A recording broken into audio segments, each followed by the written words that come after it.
Hi, everyone. Welcome to another edition of Spilling the Tea on GovCon. I'm Teresa Moon, Vice President of Communications and Marketing for Parabolis. We are the preeminent partnership for government contractors, providing holistic support that includes a line of credit to fund your growth. The purpose of this podcast is to assist small businesses with success in the federal marketplace by introducing them to industry experts and resources that they may not otherwise know about. Today, we welcome back our guest, Chris Griesedieck, government contracts legal expert and counsel at Venable. Chris is a recurring guest, adding insight to the ever-evolving changes in procurement.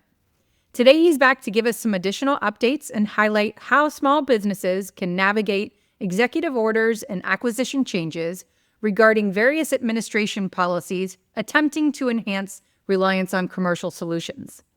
Chris has a wide range of knowledge of our industry, and we super appreciate his expertise to shed some light on things our listeners have been asking us about. But before we get started, Chris, welcome back. Thanks, Teresa. Great to be back. If you wouldn't mind, give the listeners who may not have heard our previous discussions a little brief introduction of yourself, talk about your expertise, and what I want you to add in today is, what's the favorite part of what you do every day? Wow. Okay. So my background, and actually I apologize, I think I neglected to let you know, I actually got promoted to partner as of just last month. So now partner at Venable, which is great. Congratulations. Thank you. I've been at Venable since 2016 doing government contracts the whole time. I also help federal grant recipients, which, in the past year has become a much hotter area. There's been a lot happening on that side of the house as well. But, my practice really focuses on bid protests, claims and disputes with the government, compliance counseling, some investigation work as well. I'm part of one of the larger government contracts practices at Venable in DC, and we are kind of a one-stop shop. We do it all. I have a real focus on cost and pricing issues and some labor issues as well. I mentioned bid protests earlier. And then I also have a number of clients who are in the commercial contracting space, which I think we'll be getting to today. Absolutely. And the one thing you forgot, what's the favorite part about the work you do? Boy, I'd say it's one of two things. On days when I'm feeling sociable, it's talking to a client directly, which I do a lot of, and really helping them understand something or come to a decision that was hard to make. And then on my shy days, I love just sitting in my dark office, hammering out a brief. I love that satisfaction. So it's mood dependent for me. I understand that 100%. And sounds like you're perfectly fitted for your role. So that's amazing for all of the business owners and leaders that work with you. So all good things there. And congratulations again on becoming partner. That's amazing. And we're happy for you and your family. We'll go ahead and jump right in because we do have a lot to cover. A lot of new things have come about since the last time we spoke. So we'll jump right in and get started. We've been hearing a lot about Congress and the federal government pushing to buy more commercial items for decades now and commercial solutions. Can you talk about some of the key developments that we're seeing right now in this area? Sure. So it's become as you mentioned, it's always been an area of focus and preference to some degree. Federal statute has said since the 90s that the government is supposed to prefer buying commercial items when they're available as opposed to non-commercial or developmental items. But the devil's always in the details. And we've seen a lot of cases where industry in particular has thought this could be done differently. There's a solution for this that already exists. There's no need for the government to have a procurement to restart and reinvent the wheel. And yet that seems to happen. The most recent administration has taken up the cause. They're not the first, won't be the last, I don't think, as well, and has really been making a big push in some interesting ways in the last year and continuing through recently. Probably one of the biggest developments was in the new Defense Authorization Act bill for FY 2026 that passed in December, and we're seeing a number of the deadlines that'll be coming up in the next, usually it's 180 days, depends on the particular section, but there are a lot of things that are changing. Some of the biggest ones I would say are thresholds related to cost accounting standards and what people like me call TINA, the Truth in Negotiations Act, but which has come to be called the Truthful Cost and Pricing Statute instead. Basically, these are mechanisms of cost accountability that the government uses with contractors, but there are a lot of cases where they're really not necessary. And I think that it has become over time a deterrent for people getting involved in the federal marketplace when they might otherwise. Congress recognized that and has increased a number of the thresholds such that these requirements aren't going to apply as often as they used to. An example is that the threshold to get full CAS coverage, that's all the bells and whistles, is being raised from 50 million to 100 million, for example. Another threshold in that realm is being increased from 2.5 million to 35 million for CAS coverage, and then similar things on the TINA front as well. And so the hope, I think, is that this is going to allow more companies who are maybe considering getting involved in federal contracting or getting more involved to do so, and to really, and especially with the DoD, the Department of Defense, which really does more spending than others do. Another good example of this in the NDAA bill is a number of exceptions that are going to be put in place for non-traditional defense contractors. The idea there is companies who really haven't done business with the DoD before. There are more specific definitions that the lawyers need to worry about, but that's the general idea. And another sort of exemption that's going to be put in place is from the cost principles. Yet another area that can be something that trips people up. The cost principles really have to do with, is this allowable? Can you charge the government for it? And can you not? It usually comes into play, though, on cost reimbursable type contracts rather than fixed price. And if you actually look into the weeds of this a little bit more, I think that that's going to continue to be the case. The bill actually allows the DoD to waive this new exemption, and I think the expectation is that they're going to keep it in place for cost type contracts. But for fixed price contracts that are going to be potentially performed by non-traditional defense contractors, to the extent that the cost principles might have applied, they wouldn't now under this new bill. And then the final area is just the expansion into commercial solutions offerings, other transaction authority, OTAs.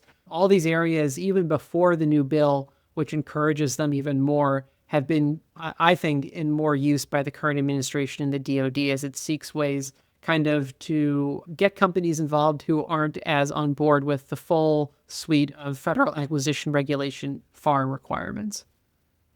I mean, we've definitely seen an increase in OTAs, and there's a lot of developments within specific industries, of course, where people can engage and not have to jump fully into the federal marketplace in order to do so. So we see some promising efforts there. Do you see anything in particular with regard to what you've been talking about that's indicative of a particular industry or an avenue, services versus products? Are you seeing any more imposition on one than the other, or is it just straight across the board? I'd say one of the biggest areas of change that is relevant to commercial contracting is probably what's happening over at the GSA, actually. And it's really two different buckets. But broadly, it has to do with this idea of consolidation and best-in-class contracts. And so there were a couple of executive orders that were released, earlier last year that kind of give the GSA a lot more authority to sort of direct other agencies to buy on a more consolidated basis. I think the details are still being hammered out. For a good example of that is that we had, and I know we talked about this last time I was on, the revolutionary FAR overhaul. And a part of that was to say, hey, we're going to have these best-in-class contracts, and if your requirement can be met by one of those pre-existing contracts, you got to use it. You can't go out there and then run your own new procurement because that's wasteful. That's the idea. Right. To my knowledge, and I haven't seen anybody say anything otherwise, we don't have any of those best-in-class contracts designated yet. So I think everybody's eagerly awaiting and speculating about which ones might get that.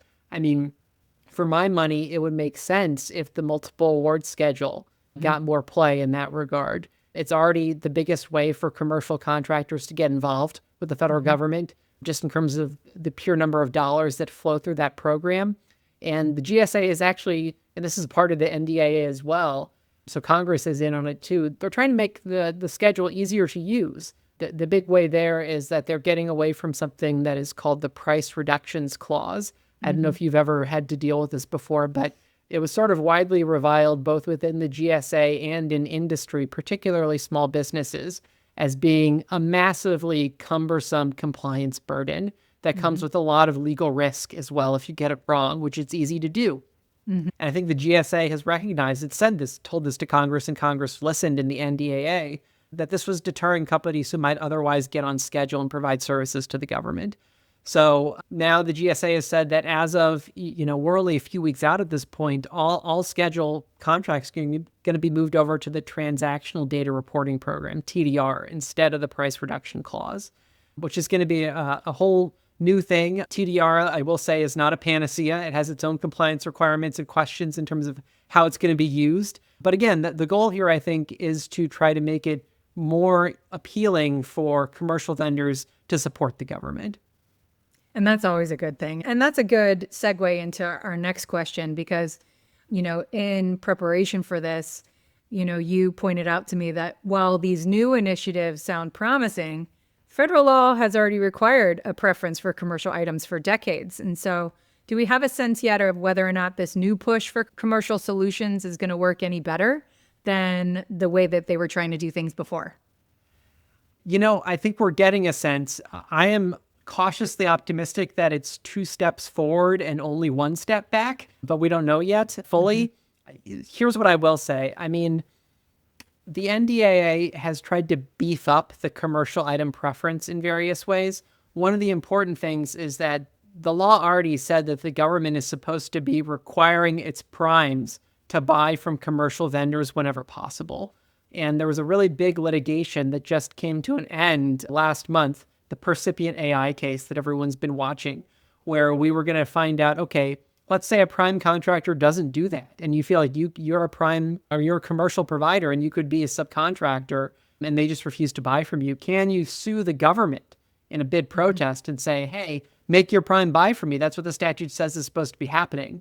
The Federal Circuit ended up changing its mind and saying, no, you can't do that. And then we just learned in January that the Supreme Court's not going to review that case. So that's the state of the law there, other than the NDAA tried to beat this up by making that requirement apply directly to the prime and saying, previously the law said, agency, thou shalt require the prime to. Now the law says, prime, thou shalt. But there's really no expressly stated enforcement mechanism. So, if the prime doesn't do it, what are you going to do? I mean, it's not clear whether or not you could sue them for it. And we already know the answer in terms of the bid protest. The other issue on the court side that I see is that there's still a little bit too much potential give in the joints here, where the acquisition workforce has discretion to do things that I think a lot of commercial vendors think that they really shouldn't have the discretion to do. A great example is asking for data about your cost and pricing, whether that's profits or indirect rates or other numbers that would let you derive those things during a procurement for a commercial item. Wow. A lot of commercial vendors would say, that's ludicrous. Like that, if the whole point is to do this on a commercial basis, the government shouldn't be asking for that stuff, because when I sell in the private marketplace, nobody asks me for that. I give them my price and they take it or they leave it. And if they want to do their due diligence to see if it's a good price, they can, but that doesn't include these mandatory data calls before they'll even consider my offer. Well, we've had a couple cases now, both in 2024 and 2025. One of them, I think, was the CSI case, and one was the Loyal Source case, where the Court of Federal Claims let the government squeak by and do those things in commercial items procurements for various reasons. And I'm not saying that those cases were wrongly decided at all, but what I am saying is that it underscores that there's still discretion there for the government to do things, even though I think a lot of people think that perhaps they shouldn't have that discretion. And so while I think a lot of people will applaud the newfound focus on making commercial buying easier, it's all going to depend on what happens on the ground. And how many people are going to be willing to throw their hat in the ring, knowing all the caveats that they're not used to in the commercial market. I think that's always the biggest divide there. Yeah, I think that, and you're absolutely right. And another, that's sort of like front ends, like what's going to happen in the procurement. The back end is, okay, if I win, am I happy about it, right? And have I fully accounted for all the costs of performance? We did see a pretty big uptick last year in terminations for convenience by the government in federal contracting. And I've dealt with this with a lot of my clients as well.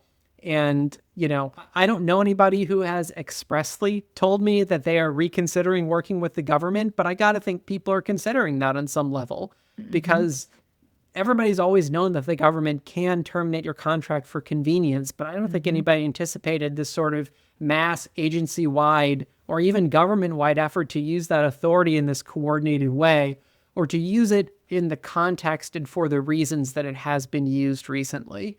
And I think it does make people reconsider, okay, do I really want to invest in this new program and getting the workforce in place to do this, doing this bid and proposal effort, if, there's this increased risk that it's just going to get canceled, especially if a new administration comes in.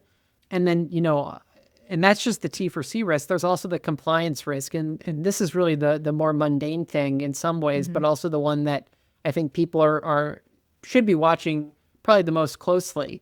A lot of the new provisions in the NDAA require the DoD to kind of go through and try to isolate defense unique requirements that shouldn't go into defense prime and subcontracts.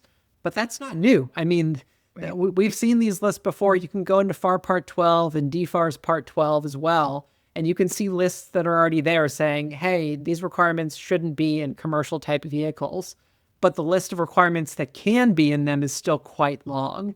And we've seen the FAR and the DAR councils, the Defense Acquisition, correlates to the FAR Council. You can look at this when they propose rules for new compliance requirements. They have a section in there saying, are we going to apply this to commercial vendors? And in a lot of cases, they've said, we don't have to, but we're going to because we think it's a good idea. And, as long as they continue to do that, and I'm not saying those cases are wrong. I understand why, for example, you would want cybersecurity requirements to apply to massive commercial programs, because the risk of data loss there can be huge, particularly if you have a commercial type contract that involves controlled unclassified information. I think generally that wouldn't happen, but it can happen. I would argue you should be doing everything you can to make sure that commercial providers are operating in a CUI-free environment. But you can have a situation where they're not. They get that data, and then if it ends up getting there's a cyber breach of some kind, and you don't have requirements flowed to that contractor to prevent that breach or to notify the government on the back end of the breach, that would be that's a problem. So I understand why these things are being flowed down, but they do increase the cost of compliance and potentially deter people from getting involved. Yeah, we see that quite predominantly.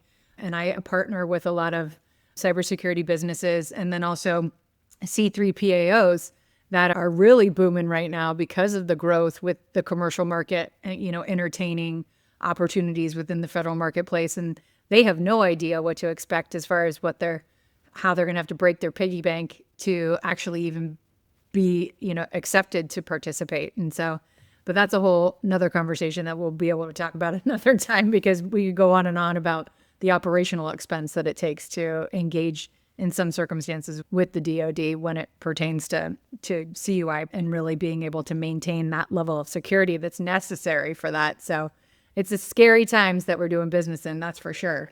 We'll go ahead and move on, though, and talk about, aside from that, the expense of it, because that is a good segue into this one, because obviously expense is going to be a barrier to entry. But what are some of your, thoughts on the biggest barriers to entry for the commercial vendors who are interested in doing business with the federal government, including those small businesses, because that financial impact tends to have, such a gravity on them especially? Yeah, it's a good question. And I actually do advise a number of companies on this issue who are either on the border of getting involved. And sometimes it's just, hey, somebody asked us to do this work for them. We know that it's somehow related to the DoD. Does that make us a federal subcontractor where we're going to have to get FAR and DFAR flow downs? Or can we get away with not having to deal with those? And that to me remains one of the biggest areas of risk, even beyond like the compliance requirements themselves, is just figuring out whether they apply. And this is a problem not just for companies that want to get involved as subs, but also the primes, because they don't know when they can flow them down. And oftentimes you're having to figure this out not after performance started, but when you're bidding or well in advance of that, when you know a big opportunity is coming out and you're trying to figure out who's going to be on the team.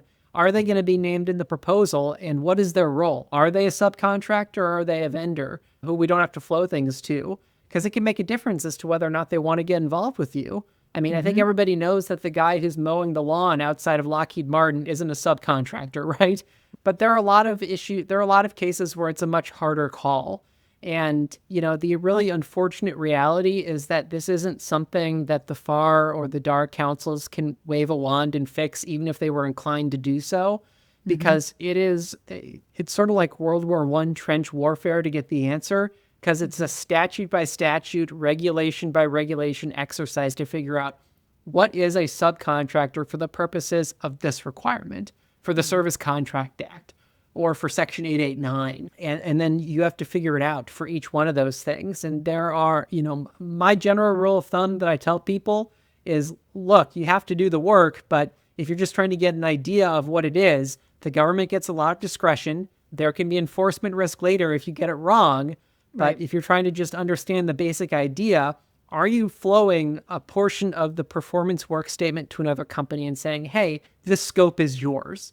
If you're doing that, probably a subcontractor, as opposed to, okay, are they really doing something that's more like back end, where it's, they're providing us some kind of, almost something more similar to accounting or the Wi-Fi or something like that, is more in that category. That's sort of the concept, but again, you really got to be careful with the details. Just managing that issue alone from the prime and the subs perspective, I think, is a huge risk. And then when you get down into the individual things, I always highlight Section 889 because a lot of commercial vendors aren't aware of it. And it remains, to me, unique. And that's the one that basically says, hey, no Huawei or those other companies. There's like a list of them, and the government can expand that list over time. And there are two parts to it. There's Part A and Part B. Part A means don't deliver the telecommunications equipment that was made by those companies or their subsidiaries to the government, or don't use those technologies in the services that you're doing for the government. That one, I think, is relatively straightforward. The hard one, though, is Part B, which is don't use it at all in any of your operations, even if it's not for the federal government. And so when you have these commercial providers, especially the ones who are operating overseas, that's a big problem, because and especially if they're in Europe and places. I mean, there are some governments in Europe that do business directly with these companies that the U.S. government has said, thou shalt not do so. Right. And so to go through and make sure that you're actually compliant from a Section 889 Part B perspective, I mean, that on its own can be a huge thing. And then even beyond that, there's the 1260H list and all these other requirements related to Chinese technology that you need to consider. Even if it's not a contract requirement, is it a bad look? Is it going to raise questions? And so just like scrubbing your supply chain, I think, both for that requirement and for, as you mentioned before, the cybersecurity stuff. I mean, I think that those are some of the biggest ones. And then the other big one that I'll highlight really quickly is all of the diversity, equity, and inclusion stuff, which, it's become a big focus. We don't have the final certification language that the executive order from last year said is going to be flowed into all contracts and grants. And the whole thing is still tied up in litigation that's pointing in different directions. But, you have a number of entities who have DEI or DEI-like programs that they are doing either because they think it's a good business practice or they think it's the right thing to do, or oftentimes because there is a state or local law requirement that they do so, or it's a part of a local program or contract that they have. I'm thinking of supplier diversity programs, for example, or diverse candidate or diverse slate policies in terms of hiring. And a lot of that stuff is gray right now in terms of whether or not it's going to be considered acceptable or it's going to trigger the certification once it actually gets implemented on a more widespread basis. I will say that since we are on, the Spilling the Tea podcast, the tea leaves that I'm reading here, the GSA did issue its proposed text recently of a certification for grant recipients on this issue, which I wrote about. I encourage people to look at that. There's no express statement that that's what's going to happen for contractors as well. We know that the FAR Council already has a rule that's being considered by OMB. So I don't know to what extent the two sides of the house are talking there, but maybe there's a little hint there as to what it could look like that you're actually going to certify to.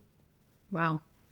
I mean, those are great things for people to keep in mind when they're looking at this. It's more than just being able to diversify the way that you do your work so that you have several streams of income, but it's making sure that you understand what the the issues will be for you to really do so smoothly. And I think this next question provides that other facet of this as well, is that commercial providers also that are entering into the federal marketplace are going to have some risks and challenges that they're going to face ahead. I think some of which you've touched on a bit, but there's got to be more that people need to really have a pros and cons list before they really start jumping full force into this, right? Yeah, I think that's right. I mean, traditionally, the view has been that the pros of the federal government work from a contractor's perspective are that, generally speaking and historically, the government pays its bills. Right. I mean, there's a reason why the U.S. federal government, their debt ratings around the world, knock on wood these days, but are good. It's because they pay, And yeah, maybe the profits aren't as high as other industries, but the risk is much lower of non-payment. And so that's kind of been seen as one of the big benefits. Another one is that and this is really for small businesses, there are a lot of programs that can help you get started in federal contracting that don't exist in other industries, right? I'm thinking of companies that want to form a mentor-protege joint venture with a larger federal contractor who's been there before. Those mentor-protege agreements, they're not just a vehicle for these large businesses to get some revenue from small business set-asides. I feel like they get that negative perception, but the regulations require that large business to provide substantive assistance to the small business. And the savvy small businesses who aren't receiving that will get loud about it. And they'll say something to the SBA and they'll say, hey, that joint venture agreement says I'm supposed to be getting this and I'm not. So you actually have to provide that mentoring, and it can be a very valuable thing to have that from someone. And then, the fact of the set-aside itself, obviously, the fact that the government has these goals that it sets for itself to sort of level the playing field for small businesses in certain procurements and in certain areas. I mean, you don't see that in other industries. So there are a lot of pros. And, to me, the pros for a diligent company that has a compliance focus and is willing to make the investment outweigh the cons. It's for the companies that don't operate that way, that don't have that compliance culture and aren't willing to make the investment to get there on the terms that the government expects, which the government expects you to really turn, exact right angles on your corners. Those are the people who get into trouble. So I think that the pros outweigh the cons for those who are willing to do it and think hard about it, but you do have to do the work. Yeah. I mean, and I think that's the key to everything, and a good cornerstone to finalize this conversation, because there's so much benefit to it. Like you said, the pros are definitely more so than the downside is to engaging with it. And that guaranteed payment side of things sure do make things a lot easier when it comes to, being able to keep your business afloat. That's for sure. But there's a lot of things that are happening currently that make people a little bit skeptical, and government shutdowns don't help a lot with that. But I think we've always said, internal at Parabolis, that there isn't any commercial comparison in the way that you do business when you're, moving into the federal marketplace. And so you really have to be doing your homework and finding people who can help you. And, even from a contract standpoint alone, when you were mentioning all of the different things that people need to be making sure that they're in compliance with, if you don't understand that, the government's not going to care that you said, oh, well, I didn't know. And I say to my kids all the time, it's like, you're still in trouble though, because you didn't do it the way that you were supposed to do it. And you saying that you didn't know before you did it means that you didn't ask the right questions, right? And so that's kind of the thing. It's like you'd prefer that people understand that before they jump 100% in the marketplace, because obviously that's not going to be beneficial to them. But, if you're just dipping your toe in, it's super important to understand that the way that you do business with the federal government, and from agency to agency even, changes, even as much as they try to streamline things. The way that things are done are not consistent across the board. And so it's super important that you have people around you like yourself who could help read through contracts and bring things to light that they may have missed because they don't have the same expertise. But also really understanding that, the process itself, while it might take longer, the reward on the other side of it is greater. And so lots of benefits, but I certainly appreciate this has been a hot topic that a lot of people have reached out to us about, really want to know what could happen potentially if this effort, does succeed going forward. And so we appreciate you being the expert on it to highlight this for us. And as always, we are grateful for your time and we will definitely have you back on, because when we were prepping for this, you gave me a multitude of other things that we could talk about. So we'll need to have you come back so you can talk about those soon. Yeah, I am the standard lawyer who doesn't mind hearing his own voice now and again. So happy to talk anytime, Teresa. Awesome. And I'm looking forward to seeing you soon too. And I appreciate, like I said, your time. I appreciate everyone being here to listen to this conversation today. We pride ourselves on sharing the most insightful and exciting people and information to help you better navigate your GovCon journey. If you like what you heard today, you can see all of our past podcasts, which are archived on our Parabolis YouTube channel. Stay tuned for all of our future guests in the coming months as we help you grow to great heights in the year ahead. I'm Teresa Moon, and this is Spilling the Tea on GovCon. Have a great day, my friends.